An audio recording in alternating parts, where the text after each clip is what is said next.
Hi folks, Pete here from Ashton's Cars. Today showing you around a 63 plate Renault Captur that we've got in stock. This car's coming to me through a main dealership, and I always try and buy these if I can, because I think they just represent really great value for money. And they have, if you buy them right, they've got free tax on them, these diesel models. That does change in some of the later years, but this is an early model, 63 plate. Free tax, does about 60 miles per gallon as well.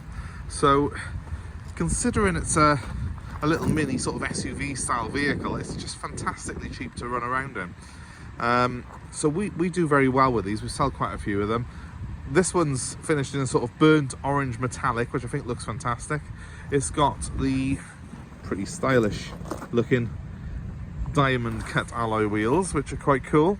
So it's an eyeful of a car for not a lot of money that will cost you less to run than most super minis. And what I'm finding with customers more and more these days is they tend to want a car that has got this sort of higher up seating position for easier access and for a better view of the road. You get that with the Captur, but what you don't get is high running costs. So that makes it very, very appealing.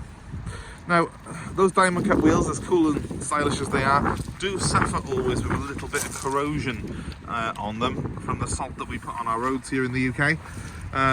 It's quite normal, it's only cosmetic, but just so as you know, that is something to be aware of. And on this one, it is suffering a little bit on some of the alloys with some corrosion on the spokes. But it still looks the part, I think. Considering this is now a 10-year-old car, it looks very modern as well. It's a very current style, so it hasn't aged really, despite its advancing 10 years. All in all, quite a cool little thing on the outside. It's essentially a Renault Clio, which has been jacked up a bit in terms of the size.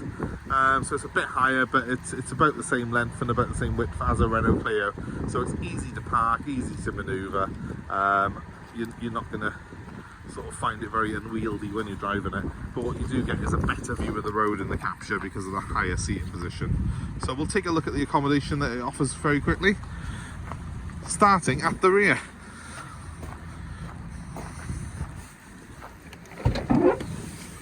Back here I've got a huge boot. At the moment I'm missing the parcel shelf, so I've got one coming for it, but it's a really big space. This is bigger than you get in a Clio. You know, really is more in line with a car from the sort of the size up, really, from that sort of the Megane sized cars, this boot size. And that seat that you can see there, the rear bench, is on rails, so it can be slid fore and aft to give you a bit more boot space, or if you prefer, a little bit more leg room in the rear. Now, speaking of the rear, it's not a big car this, but it has got room in the back comfortably to sit 2 adults, and you know, 3 kids if you needed to take the children out in it. So it's fairly spacious for what it is. I have got the seat quite far back in it at the minute for me getting in and out doing this video, so it's probably not showing off that rear legroom to its best. But what you do get in here is acres of headroom, because of course it's a much higher vehicle than a Clio. In the front, well, more of the same, loads of room in here. It has got this armrest on it, which is not quite clipping in properly for some reason. I think that's an aftermarket armrest that someone's fitted in here, so we'll get that sorted out and screwed in properly. But let's have a sit in behind the wheel. Now, this particular one's done 111,000 miles, so it's been used and enjoyed by its previous owners, but it's not really showing any signs of adverse wear inside. It's pretty good, apart from, for some reason, the blacks come off that button there on the stereo. But I mean, overall, it's very clean and tidy. It is a keyless design, this as well. You get 2 of the these little Renault key cards that they give you, and as long as you've got one on your person, which I have, you can simply dip the clutch, press the start button, and it starts up like so. Now, one thing that I love on these cars is the specification, because considering it's quite a small car, cheap to run and everything else, it's got a huge spec on it. You've got air conditioning here, which is actually a climate controlled system, but with a manual dial.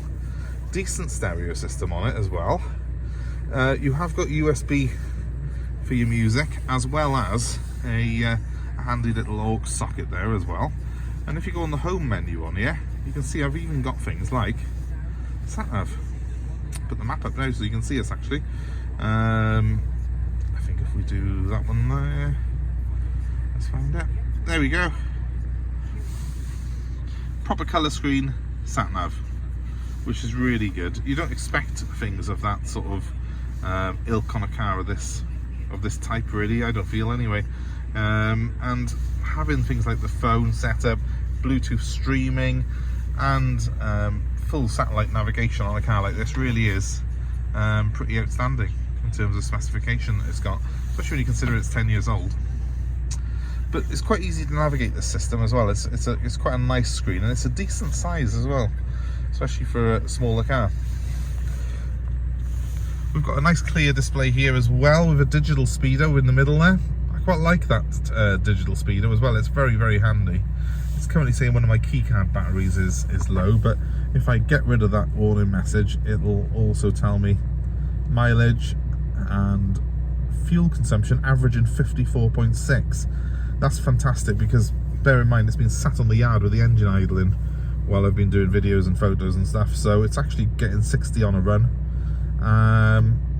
Yeah, 163 miles on quarter of a tank of fuel that I've got left in it.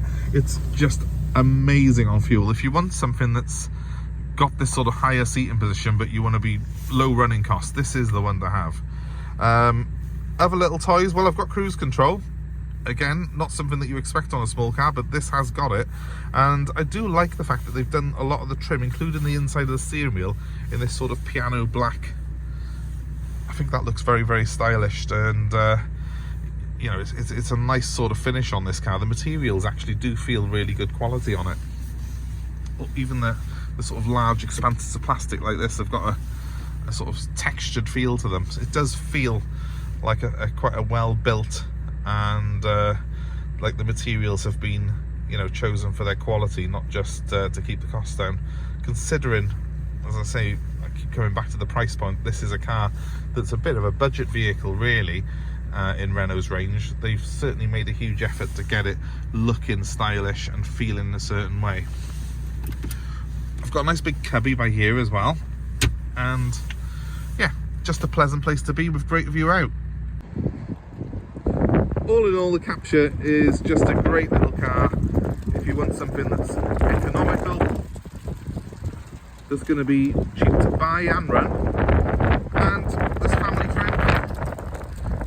They also come with a multitude of airbags in them, and very safe cars, so perfect for the family. If you're in the market for one of these, give us a call. My number's 07932 873 646, and the Captur, along with all our vehicles, is available for nationwide delivery. So whatever you're looking for, you can find it here, hopefully, at Ashton's Cars. My number's 07932 873 646, and of course, please give us a like, give us a share, and subscribe to our channel for more car buying advice and more cars like this Renault Captur that are available for nationwide delivery to you anywhere in the UK. Thanks very much for watching our videos, guys, and hope this video finds you well. We'll see you soon.